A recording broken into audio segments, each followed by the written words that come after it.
The toast she chewed made a soft crunch when she said it. "Grow up," Melissa muttered, brushing a smear of jam from the edge of her lip like she was wiping away the idea of kindness.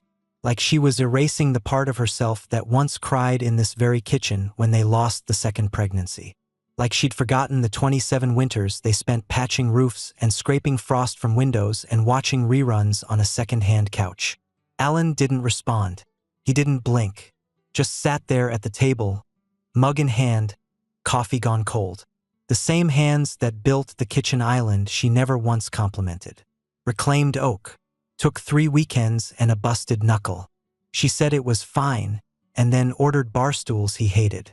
She stood at the sink now, clinking her spoon against a half-eaten yogurt, blonde roots showing under a lazy box dye job.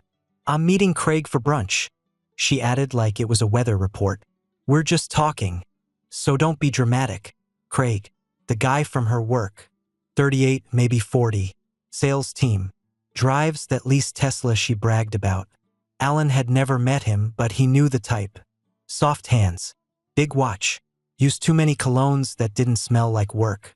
She slung her purse over one shoulder, real leather, the kind Alan noticed she only pulled out on weekends now. Lipstick in a color she didn't wear for him. Nails freshly done. That same muted plum she always claimed was professional. Then came the kiss. The kind you'd give a neighbor's dog. Unwanted, obligatory, a pat on the head for someone who didn't need it. She didn't even notice the stillness in the room. The way he sat straighter than usual. The way his hand didn't tremble, but tightened ever so slightly around the handle of the mug. She walked out the door, paused at the end of the driveway like she might wave. She didn't. The car disappeared down rolling birch road, leaving behind nothing but the faint smell of expensive perfume and a smear of jam on the countertop. Alan didn't touch his toast. He rinsed the mug, wiped the counter, folded the dish rag the way his mother taught him. Then he walked to the garage, sat at the old workbench, and booted up the laptop he barely used. Google was slow but reliable. How to move property into a trust without spouse's consent. Texas. Dissolve joint accounts without legal notice. Asset protection for divorce preparation. He didn't need a lawyer yet. Just information. This wasn't about revenge. Not yet. This was clarity. This was the moment a man understands that waiting for dignity is a young man's game. And Alan wasn't young. He was seasoned, calloused, built like the beams in this house. Melissa forgot that. He printed one article, highlighted a sentence, and tucked it into a plain folder marked Ashview. That was the cabin 2 hours west. Fishing hole. Cedar-paneled walls. Hadn't been updated since 1998. Melissa never liked it. Too rustic, she said. Too remote. That was the word she used when she wanted to insult something gently, which made it the perfect place to start. Alan leaned back in his old leather chair. His fingers steepled against his lips. Not shaking, not sweating. She thought grow up was a throwaway line. But for Alan, it was the starting gun. Ashview wasn't much to look at. Single-level cedar cabin with a busted screen door, wood-burning stove, and a dock that leaned a little too far left when the water rose in April. But it was Alan's. Always had been. He bought it in '96, right after his first big commercial roofing contract. Before Melissa. Before kids. Before things got quiet in the wrong kind of way. She called it too rough the first and last time she visited. Too many bugs. No cell service. No decent coffee within 50 miles. But Alan never changed a thing. While Melissa polished their main house into a suburban showroom, white cabinets, brushed nickel, citrus-scented everything, he kept Ashview raw. It had something she didn't understand. Peace that didn't have to prove itself. That Monday, he drove out there before sunrise. No note left behind. Just a half-made bed and his boots gone from the closet. The gravel crunched under his tires like it knew what was coming. Inside, dust hung in the air like memory. He opened the windows. The same breeze that used to carry the smell of pine now felt sharper, more focused. He pulled out the manila folder labeled Ashview Asset Holdings, LLC. The ink on the new trust documents was still fresh. The lawyer was expensive but discreet. That's what mattered. Melissa didn't know that in Texas, a property bought before marriage and kept separate stays separate. What she also didn't know was that Alan had filed a quitclaim deed transferring the cabin's title into the newly formed LLC, shielded by a trust that named him as sole beneficiary. On paper, Ashview no longer belonged to Alan Smith. It belonged to a company controlled by a trust controlled by him. Melissa would never touch it. No court, no settlement, no sob story would find its way into that structure. It was a wall, tight, silent, and made of law. He hung the new title copy in a cheap black frame above the fireplace, right where the old photo of him and Melissa used to be. The one where she had a fishhook in her braid and didn't care yet. That was gone now. Back home, things started to change. Quietly, the electric bill showed only his name. Same with the water, the trash, the property tax notifications. Little shifts, like rearranging furniture an inch at a time until someone walks into a wall. Melissa didn't notice at first. Too busy. Her days were full now. Wellness appointments, massage packages, Sunday brunches that never involved pancakes. Alan didn't ask where she was going. He didn't ask when she'd be home. He just smiled slightly when she left, always with that black gym bag slung over her shoulder. Same one she used when they'd road trip to visit Olivia in college. Now it never comes back with laundry. The duffel wasn't for yoga. That was fine. Let her think he didn't see it. Let her believe the silence meant indifference. Silence, Alan learned, was a scalpel, not a white flag. Melissa had always been loud when she felt threatened. Slamming cabinet doors, sighing over uncut lawns, correcting him at dinner parties like it was sport. But lately, she was loud in a different way. Laughter over the speakerphone that wasn't for him. New perfumes, lip gloss at breakfast, a humming sort of arrogance that tried to fill the space where respect used to live. He let her have it, while she posted filtered sunsets and group photos with women he'd never met. Alan was finalizing LLC paperwork, redirecting mail to a P.O. box, and scanning old statements into a password-protected drive. Melissa wasn't interested in passwords. She was interested in freedom. He just gave it to her with the kind of precision a man only learns after building 3 houses from the ground up. That week, a thick envelope arrived in his private mailbox. Inside, confirmation of the LLC registration, trust documents, and a certified copy of the new title. Alan smiled. He took it to Ashview that weekend, opened a bottle of scotch he'd been saving since Olivia's graduation, poured a finger, then 2, sat on the creaking dock, feet dangling above the still water. He didn't toast, didn't need to. Ashview was quiet, untouched, free from manipulation, from pretense, from the smell of betrayal masked in lavender-scented fabric softener. She thought he didn't have a plan. That was her first mistake. The bag wasn't fancy, just black nylon, the kind you'd find in the back of any SUV. Melissa kept it in the trunk, wedged behind her yoga mat and a half-used tote of scented car wipes. For 3 months straight, it left the house every Friday morning and came back looking untouched. Never in the laundry, never unpacked. Alan noticed. He always noticed. She'd call out over her shoulder, "Don't wait up. I've got an early wellness session tomorrow," as if he were some retired golden retriever who'd happily lie by the door until she returned. Friday mornings became the pattern. Lip gloss, scented lotion, the duffel, then gone. He didn't follow at first. He just watched. Note how she always left before 8 a.m., when her alleged yoga retreat didn't start until 10. He logged times, directions she turned, even gas fill-ups. She was careful, but not enough. It was the second Friday in October when Alan decided to follow her. No big decision, no dramatic moments. He just slid his truck into gear and left 3 minutes after she did, maintaining a steady 4-car distance like he used to do on job site inspections when he suspected a subcontractor was cutting corners. She didn't go east, toward the yoga place. She headed west, toward Waverly, past the business park, past the bakery she used to love, then into a quiet, newly developed cul-de-sac where houses had clean gutters and the same exact mailboxes. She pulled into a driveway like she owned it. Alan parked 2 houses down, under a dying maple. She punched in a code at the front door. Didn't knock. Didn't ring. Walked straight in.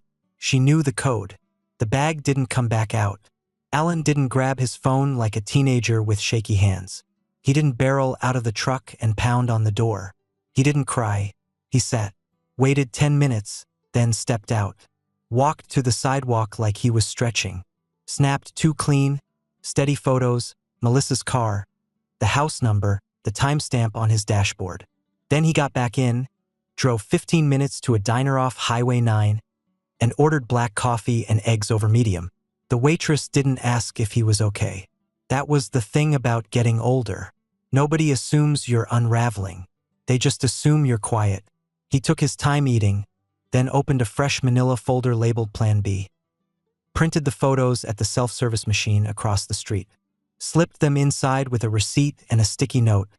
First entry, October 13th. When he got home, Melissa was already back. The bag, as usual, didn't reappear. She was in the bath, cucumber mask on her face, sipping wine like she'd just saved a rainforest. When he passed the door, she called out, "Hope your day was good. I'm just beat." He paused. "It was peaceful," he replied. She didn't ask what he meant. That night, they ate leftovers. Chicken stir-fry she barely touched. He asked how her yoga was. She said transformative and smiled like the lie was a pearl on her tongue. Alan nodded, cleared the table, washed each plate by hand. Then he went into the office, locked the door, and backed up the folder onto a flash drive. Labeled it life insurance. Tucked it into the false bottom drawer of his tool chest, the one Melissa never figured out. There was no confrontation, no shouting, no slamming doors or tossed phones. That wasn't Alan's way. He knew better than to start a fire when the whole thing could collapse under its own rotten weight. And it was rotting. He could smell it now. In her perfume, in her voice, in the spaces she avoided. He opened a spreadsheet. Timeline. Events. Assets. Evidence. Next steps. He didn't know if she loved Craig. Didn't need to. Love didn't explain a bag that never came back. Olivia showed up on a Tuesday. No text. No call. Just her little silver hybrid pulling into the driveway like it still belonged to a family that made sense. She stepped out with a half-eaten salad in a plastic container and a tired smile that didn't quite reach her eyes. 32 now. Smart. Sharp like her mother used to be before the edges dulled with contempt. Her heels clicked on the walkway. Alan heard the sound from the garage and wiped his hands on a rag, already bracing. "Thought I'd surprise you," she said, wrapping her arms around him. He hugged her back, firm but brief.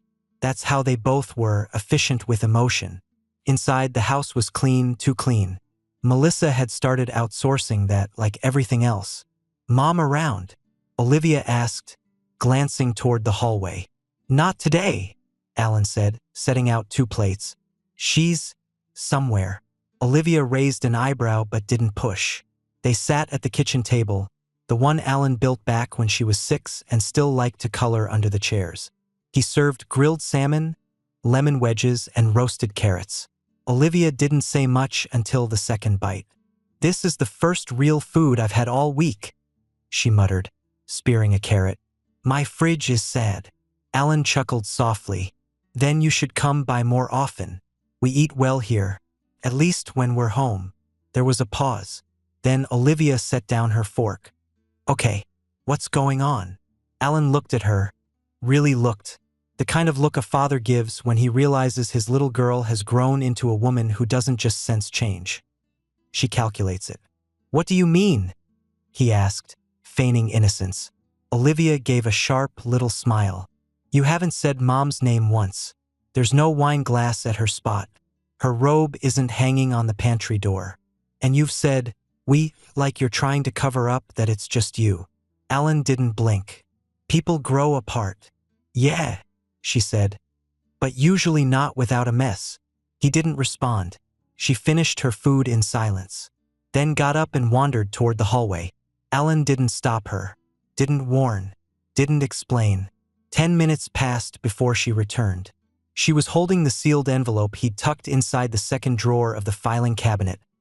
Plain white, stamped with thick black ink. to be opened after October 15th.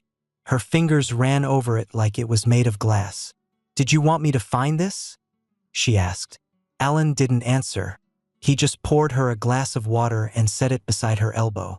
She didn't open the envelope, didn't ask what was inside, but her face changed. Something in her eyes dropped, like a weight falling into place. "You knew," she said finally, "about whatever it is she's doing." Alan nodded once, not regretfully, not bitterly, just solidly. "I know a lot," he said. Olivia sat back, exhaled. "You're not yelling. You're not broken." Alan folded his arms. "What would that solve?"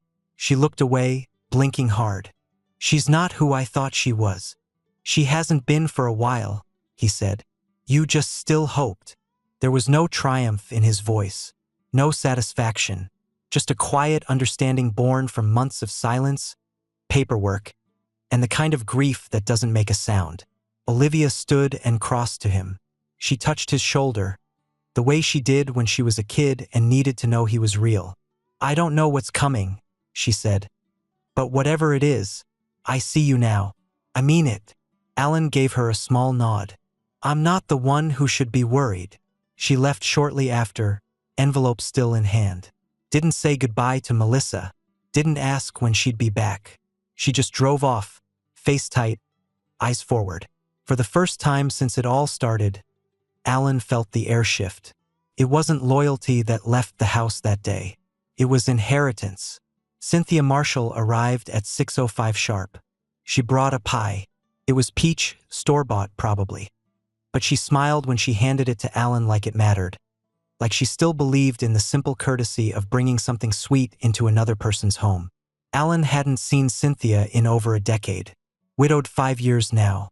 Her husband Dave had been one of Alan's oldest fishing buddies before the cancer hit hard and fast. After the funeral, they lost touch, as people do when grief rearranges priorities. But Cynthia hadn't changed much. Still sharp-eyed, still composed. She wore a pale green blouse, jeans, and the kind of boots made for walking through life with dignity. Melissa didn't know she was coming. That was the point. Alan poured the wine himself. A Spanish red he'd been saving for years. No candles, no soft jazz. Just a quiet meal between two people who understood the value of stillness. They talked about old times, about Dave's stubborn streak, about Olivia's job in Seattle, about the cabin at Ashview and the woodpecker that had finally lost the war with Alan's patchwork repairs. Cynthia laughed, real and full. "You always did try to outbuild nature." Alan smiled. "Sometimes I win." They were clearing plates when the front door clicked open. Melissa. She wasn't due home for another hour, but the spa must have been less relaxing this time around. He heard her heels first, then the pause. "Alan?" she called from the entryway. "What's going on here?" Cynthia turned, mid-wipe of a plate. Alan didn't move. "We're just finishing up dinner." Melissa walked in fast, like she had something to prove. Her eyes locked on Cynthia, then on the wine bottle, then back to Alan. "I see," she said, voice thin. "Company." Alan nodded. "Cynthia and I go back. Figured it was time for a proper catch-up."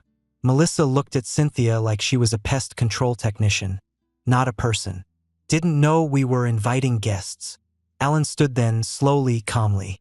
Not a confrontation, a shift. "We weren't," he said. "I was."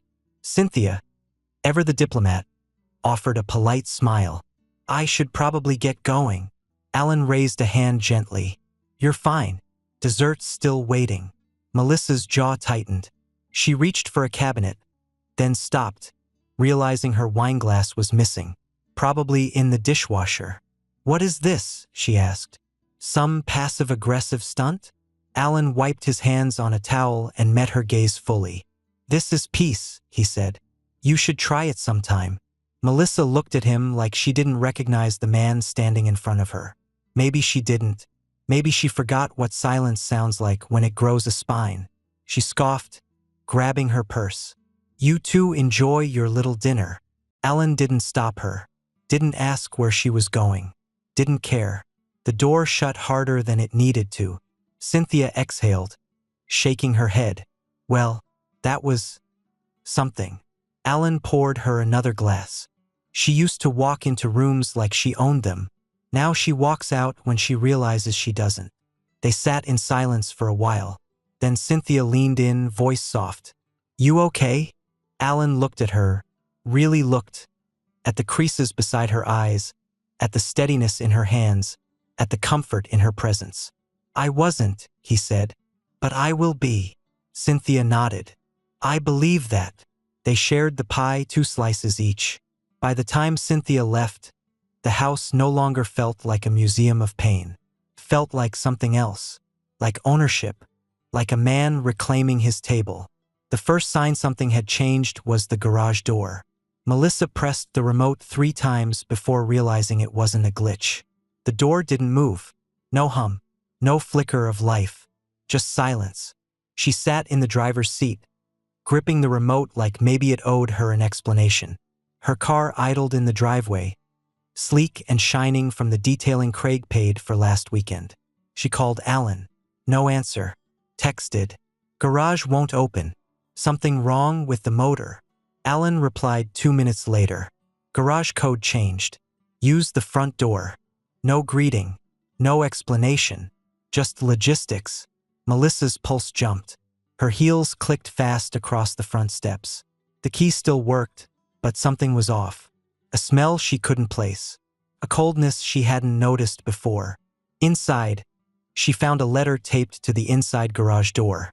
Effective October 1st, all personal property stored in the garage is now under Ashview Holdings LLC. Contact your counsel for further questions. Her stomach twisted. That name again. Ashview. She stormed through the house, pulling open drawers, checking the desk, the closet, even the laundry room. The bills, every single one, now had only Alan's name on them. She opened the banking app on her phone. Joint checking. Access restricted. Joint savings. Authorization revoked. She called the bank. Your name was removed on September 28th. The woman on the line said cheerfully. You were notified through certified mail. Melissa never opened certified mail. It was always bad news. She ran to the kitchen, rummaged through the drawer with coupons and old batteries, found the unopened envelope. Inside, a formal letter, signed and stamped, explaining the account restructuring. She sat down slowly, her breath shallow. Then she walked to the garage door again and opened it from the inside. The space had been rearranged. Her gardening bins gone. Her bicycle gone. Her custom tool set, replaced by Alan's older gear, now spotless and hung with military precision. In their place sat a long black filing cabinet with a sticker that read property of Ashview Asset Holdings. Even the car title, once framed in their safe, was gone. She checked the glove box. Instead of registration in both their names, there was a new one. Registered owner, Ashview Asset Holdings LLC. She texted Alan again. What is this? Why is my name off the car? He responded after 10 minutes. You haven't made a payment on it since 2020. I moved it under the LLC. It's protected now. She typed. You can't just do that. He replied. I already did. That was when the panic set in. She called Craig. No answer.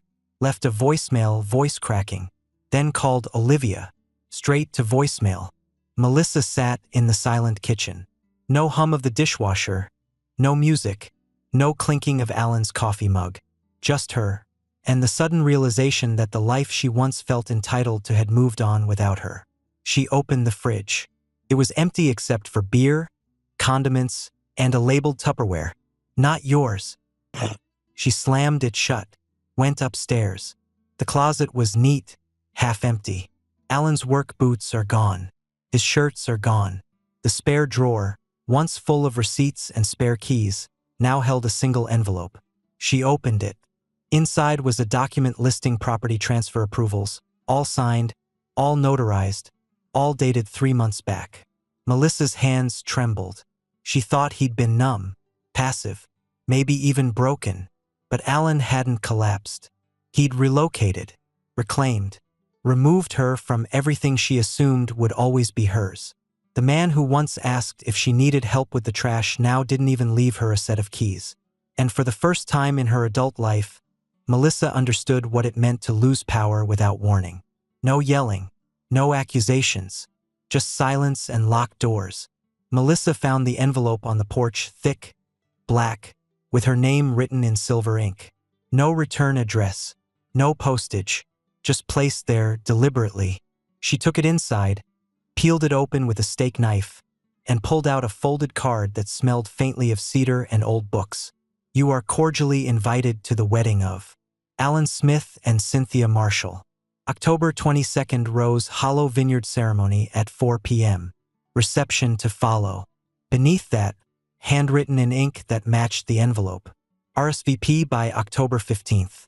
Formal attire. No chaos. Melissa stared at the date. October 15th. The same date Olivia had found on the sealed envelope. The same day the garage was rekeyed. The day her world, she now realized, had been pre-marked for collapse. She laughed once, dry and sharp. Then she looked at the location. Rose Hollow Vineyard.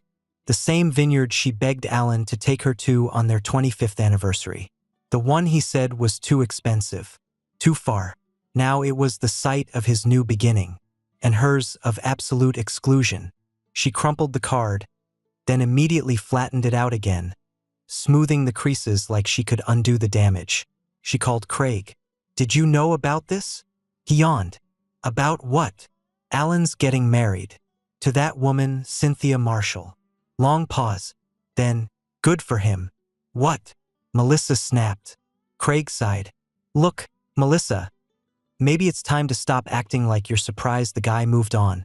You've been gone for months in everything but name. I'm still his wife. Not anymore, Craig interrupted, voice cool. He stopped being your husband the moment you started treating him like wallpaper. The line went dead. She tried Olivia next. No answer. Melissa sent a text. Did you know about this? Olivia responded with a single line. I helped pick the wine. Melissa felt the air leave her chest. It wasn't just that Alan had moved on. It was how thoroughly, how methodically he'd cut her out. She opened her closet and saw her own reflection in the mirrored door. Same lipstick, same expensive scarf Craig bought. But the face looking back was unfamiliar. Tight, shallow, afraid. She thought Alan would wait, sulk, plead. Instead, he rebuilt his world and mailed her a front-row ticket just to prove he didn't need her applause. Melissa sat on the edge of the bed, staring at the invitation. For the first time, she understood what it meant to be replaced. Not in rage, not in drama, but in strategy, in precision, in silence. Alan hadn't burned the bridge. He'd bought the land beneath it, then sent her a postcard from the other side. Melissa didn't RSVP, didn't send regrets, didn't call, didn't tear up the invitation, just kept it in her purse, folded tight and curling at the edges like it had aged with her confusion. October 22nd came and went. She told Craig she wasn't feeling well. He didn't argue. He didn't even offer to stop by. By then, his attention had already faded, replaced with younger distractions and fresher drama. He didn't ask if she was okay. He didn't care that she skipped her ex-husband's wedding. But Melissa cared. Enough to circle the date on the calendar. Enough to show up 11 days later, like regret gave her the right to wander into a life that had already shut its gates. November 2nd. Cool wind. Golden leaves. The vineyard at Rose Hollow was quiet again. Guests long gone, chairs packed away, lanterns cold. She parked a little off the drive, stepped over the gravel path in worn heels and last year's coat. No makeup, no plan, just a hollow curiosity that hurt more with every step. She didn't expect to see anyone, but Olivia was there, near the edge of the vineyard, arranging baskets near the stone wall, laughing with one of the vineyard staff. She spotted Melissa immediately. Her smile fell, not in shock, but in understanding. She walked over, slow and sure. "Mom," she said calmly. Melissa tried to smile. "I just wanted to see it." Olivia didn't soften. "It's private property now." "I know," Melissa said, voice cracking. But I didn't get to see. You weren't invited to the wedding, Mom. You were warned. Melissa's face twitched. He married her. He really went through with it. Yes, Olivia said. He did. And it was beautiful. Melissa looked past her, through the hedges, where the sun touched the edge of the pavilion. Tables still dotted the grass, half cleared. She could almost picture it. Alan in a dark blue suit, hand resting gently on Cynthia's back, calm, sure, smiling like he hadn't in years. Did he say anything about me? Melissa asked quietly. Olivia's expression didn't shift. Not once. Silence settled between them, cold, unforgiving. I just thought, Melissa began. Maybe it was a phase, a reaction. Olivia stepped forward. You thought he'd wait for you. You thought you could do what you wanted and still come back to a man who built everything you ignored. Tears welled, uninvited. Melissa blinked them back. So that's it. Olivia looked toward the vineyard. Yes, because he earned it. Melissa stood motionless as Olivia turned and walked away, leaving her standing outside the fence, on the wrong side of the life she thought she could always reclaim. From inside the main house, laughter rang out. Then came the clinking of glasses, music playing low. Melissa stood just far enough to see him. Alan, standing tall, arm around Cynthia, toasting with guests in the warm glow of the veranda. He looked younger, lighter, whole. She waited, hoping for a glance, a nod, a sign. But Alan didn't look her way, didn't acknowledge her. He didn't have to. A moment later, the music dipped, and he raised his glass. To outgrow someone's chaos, he said, his voice clear across the wind. The crowd laughed. Cynthia kissed his cheek. Melissa turned and walked back to her car. Inside her glove box sat the last unopened piece of mail from their old life. A final divorce decree and a certified asset transfer document. She didn't need to read it now.